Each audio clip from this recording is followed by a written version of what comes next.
సైబీరియాలో శాస్త్రవేత్తలు 50,000 సంవత్సరాల ప్రాచీనమైన ఒక చిన్న మామత్ శరీరాన్ని కనుగొన్నారు. ఈ మామత్ శరీరం బట్గాయికా క్రేటర్లో కనుగొనబడింది.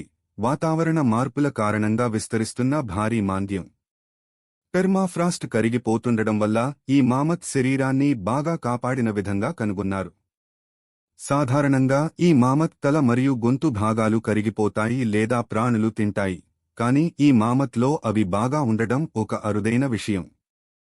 ఈ మామత్ శరీరం 110 కిలోల ఎక్కువ బరువు ఉంది మరియు ఇది 1 సంవత్సరం పైగా ప్రాయంగా ఉన్నప్పుడు మరణించింది అని శాస్త్రవేత్తలు అంచనా వేస్తున్నారు.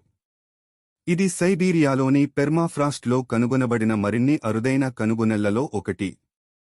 గతంలో ఇక్కడ 32,000 సంవత్సరాల పాత సేబర్టూత్ పిల్లి మరియు 44,000 సంవత్సరాల పాత భీరువుల శరీరాలు కూడా కనుగొనబడ్డాయి.